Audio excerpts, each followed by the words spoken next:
دو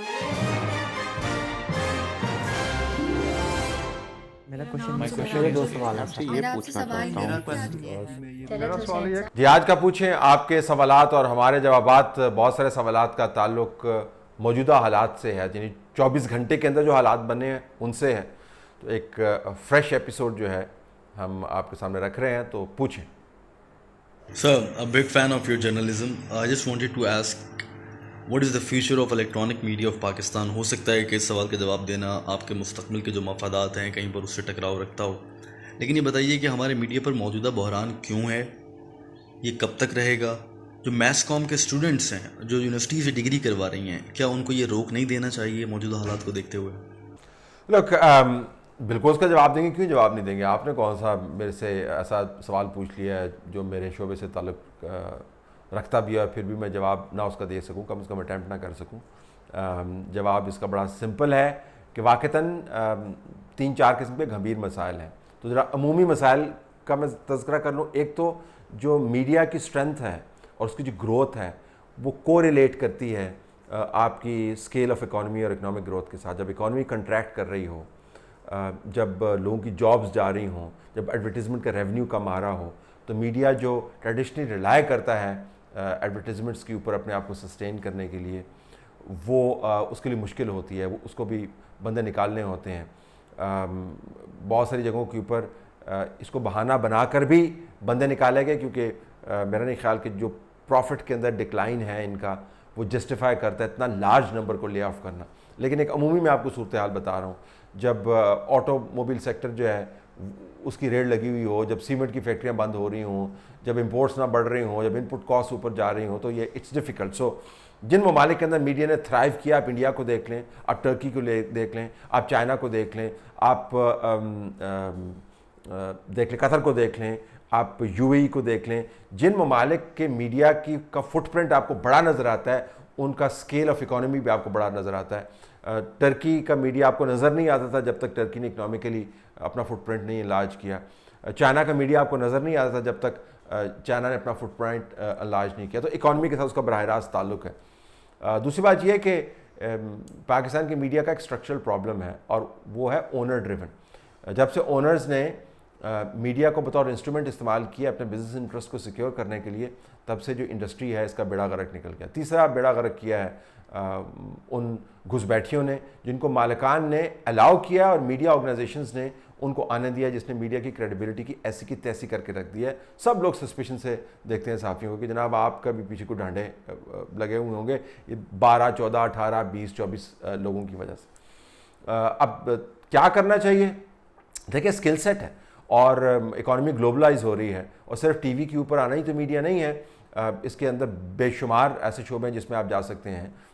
اگر آپ گرافکس کے شعبوں کے اندر جائیں, ساؤنڈ کے شعبے کے اندر جائیں, انجینئرنگ کے شعبے کے اندر جائیں.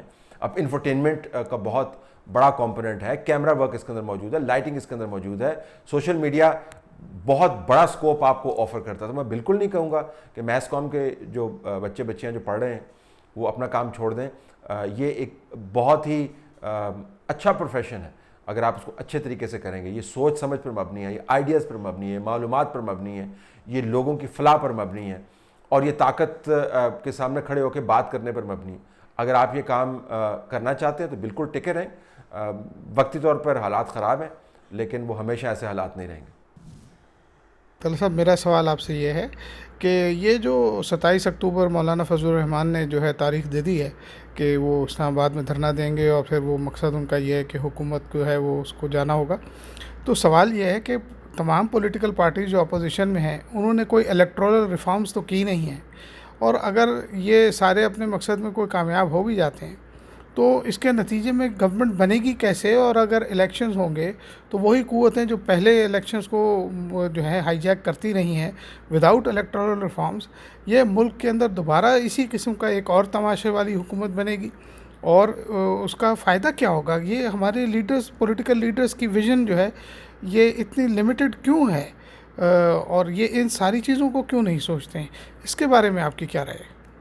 بالکل میں آپ سے اتفاق کرتا ہوں جی, لیکن الیکٹرل ریفارمز کا براہ راست تعلق طاقت کے اس توازن سے ہے جو ڈسائسولی سویلینز کے ہاتھ سے نکل گیا. جب تک اس ریاست کے چلانے والے اس امبیلنس کے ملک کو نقصانات افراد کو چھوڑ دیں, پارٹیز کو چھوڑ دیں, لیڈران کو چھوڑ دیں, ملک کو نقصانات کے اوپر ریفلیکٹ نہیں کریں گے, تب تک نہ یہ امبیلنس درست ہوگا نہ ہی الیکٹرل ریفارم کے ذریعے کوئی جمہوریت یہاں پر پنپ پائے گی. تو یہ تو میں آپ سے بالکل اتفاق کرتا ہوں, لیکن اس کا جو تجزیہ جو ہے تھوڑا سا آپ کو وسیع کرنا پڑے گا. الیکٹرل ریفارمز جو ہیں از خود کسی کوئی کنجی نہیں ہے جس سے پرانے زنگ آلود تالے جو ہیں جو ہماری قسمت پہ لگے ہوئے سیاسی طور پر وہ کھول جائیں گے جب تک اوور آل انوائرمنٹ تبدیل نہیں ہوتا. تو وہ اوور آل انوائرمنٹ جو ہے وہ پاور امبیلنس سے جس کا تعلق ہے. تو ایک تو یہ بات ذہن میں رکھیں. دوسری بات یہ ہے کہ یہ تصور کہ پاکستان کے اندر حقیقی تبدیلی آ سکتی ہے اب معدوم ہوتا جا رہا ہے. آپ کے سوال کے اندر یہ واضح ہے سینیسزم جو ہے کہ اچھا جب مولانا فضل الرحمان آ گئے اور حکومت بن گئی تو کیا ہو جائے گا, یہی کچھ ہوگا جو ہو رہا ہے. لیکن یہ سینس بہت گہرا ہو گیا ہے کہ اس وقت ملک کی جو معاشی حالات ہیں اور جس حیران کن نکمے پن کا, میں بڑے آپ کو آنیسٹلی بتا رہا ہوں, عمران خان صاحب کو میں کافی عرصے سے جانتا ہوں, میں نے ان کی سیاست کو کور کیا ہوا ہے, ان کے قریب جو لوگ ہیں ان کو بھی اچھے طریقے سے جانتا ہوں, ان سے رابطہ ہے, واسطہ ہے, اور ہم نے ان کو الیکشنز کے اندر دیکھا ہے, ان کی باتیں سنی ہیں, انٹرفیس رہا ہے. ابھی بھی ان کے ساتھ انٹرفیس ہوتا ہے, عمران خان صاحب سے نہیں, ان کے جو قریبی پارٹی کے ممبران ہیں ان سے. میں نے کبھی نہیں سوچا تھا کہ اتنے نکمے پن کا مظاہرہ جو ہے کوئی بھی حکومت کر سکتی ہے, اور اس کی بنیادی وجہ یہ ہے کہ جو ٹاپ لیڈرز ہیں پرائمرلی عمران خان صاحب, ان کا کوئی سینس نہیں ہے آرگنائزڈ انداز سے حکومت کو چلانا. یہ جو فوٹوز آپ کو نظر آتی ہیں, کبھی کتاب پڑھ رہے ہوتے ہیں, کبھی اینک ناک پہ جمائی ہوتی ہے, اس کو کوئی تعلق نہیں ہے اس ڈیڈیکیٹڈ اور کمیٹڈ اور سسٹمیٹک انداز سے حکومت کو چلانے کا جو ضروری ہے پاکستان جیسے ملک کو گورن کرنے کے لیے. آپ کے پاس ایفیشینٹ ٹیم ہونی چاہیے. It all goes to the top.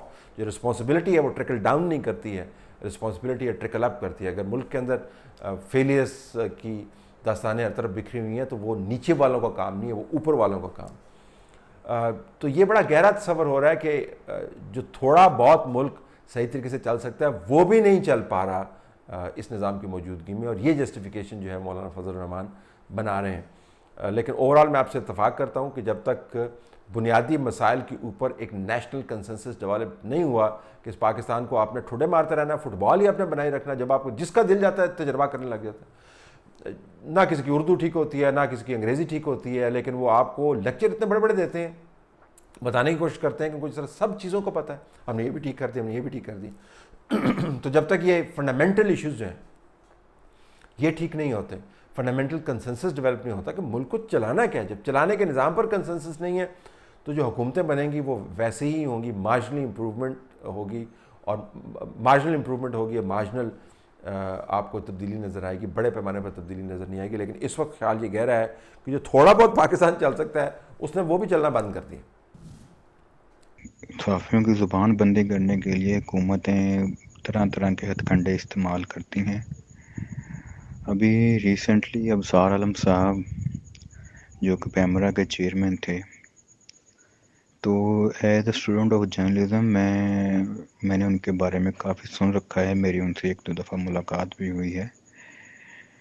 تو وہ بڑے اچھے بندے تھے, اور ان کے ساتھ یہ پی ٹی آئی کی حکومت یہ جس طرح کا سلوک کر رہی ہے کہ ان کو وہ اپنی تنخواہیں بھی واپس دینی پڑیں گی, اور باقی اپنا سسٹم بھی جو ان کے اپنی جاب سے بھی ان کو استعفیٰ دینا پڑا ہے.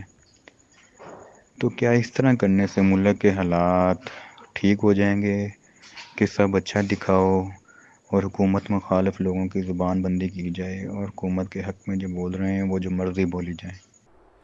دیکھیں, ابصار عالم سے میری دوستی ہے. آپ کو میں بتاؤں کہ جب اسلام آباد کا سب سے قدیم نیوز پیپر دا مسلم ہوا کرتا تھا, اب بہترین نیوز پیپر تھا, بڑے بڑے صحافی وہیں سے نکلے ہیں, رحیم اللہ یوسف زئی صاحب, ملیہ لودھی, مشاہد حسین, ہمیں موقع ملا وہاں پہ کام کرتے تھے. ابصار سے میری دوستی سے ان دنوں فہد حسین بھی وہاں پہ کام کرتے تھے, تو ابصار سے میری دوستی ہے. لیکن جب انہوں نے پیمرا چیئرمین کا عہدہ ایکسیپٹ کیا تھا تو میرا ٹویٹ موجود ہے, آپ جا کے دیکھ سکتے ہیں. میں نے لکھا تھا کہ ان کو یہ نہیں کرنا چاہیے. اس وجہ سے نہیں کہ میرے پاس کوئی کرسٹل بال تھا اور میں کہہ رہا تھا کہ آنے والے دنوں میں آپ کو کوئی ایسا موقع ملے گا, تنخواہیں واپس کرنے کا پھندا جو آپ کے گلے میں ڈال دیا جائے گا. آئی جسٹ بلیوڈ کہ, اور نجم سیٹھی صاحب کے حوالے سے بھی میرا یہی خیال ہے, ملیہ لودھی کے حوالے سے بھی میرا یہی خیال ہے, مشاہد حسین کے حوالے سے بھی یہی خیال ہے کہ یو کین ناٹ بی, آپ سوار نہیں ہو سکتے دو کشتیوں کے نا. ایک طرف ایک حکومتی جاب ہے, ریاست کا معاملہ ہے, دوسری طرف ایک میڈیا کا ہے. لیکن یہ کوئی بہت بڑی ڈسٹنکشن نہیں ہے. دنیا کے اندر بہت سارے لوگ ایسے ہیں, بڑے بڑے اچھے لوگ ایسے ہیں جو صحافت چھوڑ کے سفارتکار بنتے ہیں اور ایڈوائزرز بنتے ہیں, پھر واپس آ جاتے ہیں. لیکن میں نے ایک ذہن میں میرے بنا ہوا ہے کہ شاید اس طرح نہیں ہونا چاہیے. اب جو آپ نے ایشو اٹھایا اس سے کوئی تعلق نہیں ہے, تو میں نے ویسے آپ کو ایک طویل سا جو ہے نا ایک انٹروڈکشن دے دیا. پیٹینس جو ہے نا اس کا کوئی تعلق نہیں ہے عہدے سے اور قد کاٹ سے اور اچیومنٹ سے. آپ کے پاس دنیا کا سب سے اہم عہدہ ہو سکتا ہے, آپ دنیا کے خوش شکل ترین انسان ہو سکتے ہیں, میل یا فیمیل, آپ مقبول ترین انسان ہو سکتے ہیں, طاقتور ترین انسان ہو سکتے ہیں, and you could be the pettiest person walking the face of this earth. چھوٹا پن جو ہے نا بہت ساری برائیوں کی جڑ ہے.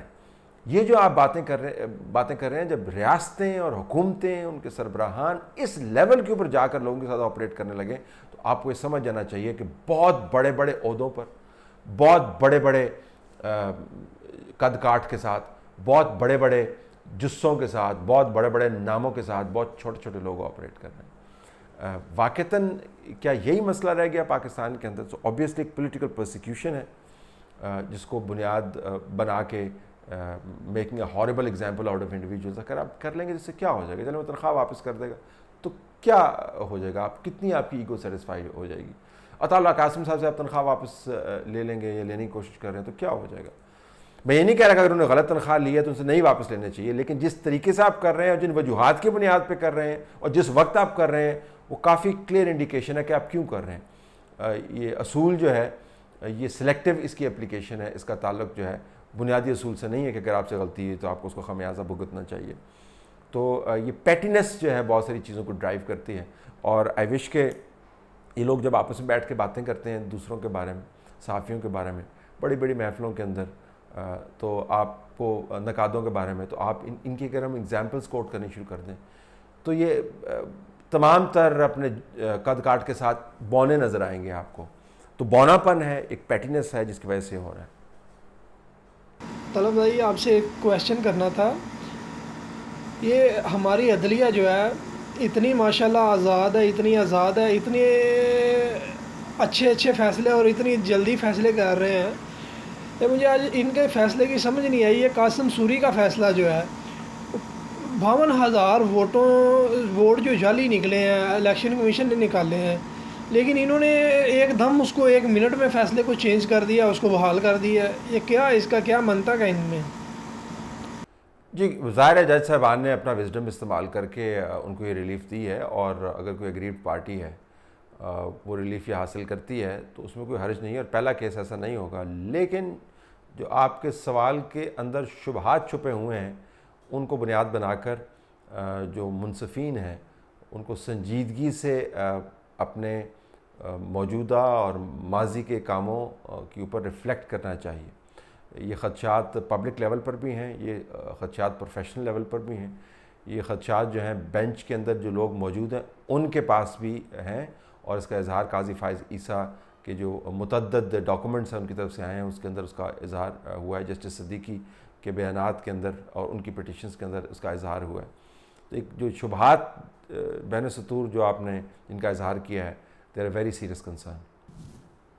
سر میں نے آپ سے کوشچن کرنا تھا کہ کیا میاں صاحب جو ہے وہ جو ڈیمانڈ کر رہے تھے کہ مختصراً کے آ کر ٹی وی پہ آ کے اپنی غلطی کا اعتراف کریں, تو کیا یہ جو وزیر داخلہ صاحب کا بیان ہے جو ٹی وی پہ انہوں نے آ کے کہا کہ میاں صاحب جو ہے نا وہ مقتدر حلقوں سے لڑائی کی وجہ سے جیل میں ہیں, اور اگر وہ اس طرح نہ کرتے تو آج وہ چوتھی دفعہ وزیر اعظم ہوتے, تو کیا یہ مقتدر حلقوں کا اپنے وزیر داخلہ کے ذریعے یہ پیغام نہیں ہے کہ وہ اپنی غلطی کو مان رہے ہیں, اور ٹی وی پہ انہوں نے اعلان کر دیا کہ واقعی جو ہے نا میاں صاحب کرپشن کی وجہ سے نہیں بلکہ اپنی غلطی اپنا ٹکراؤ کی پالیسی کی وجہ سے وہ آج جیل میں.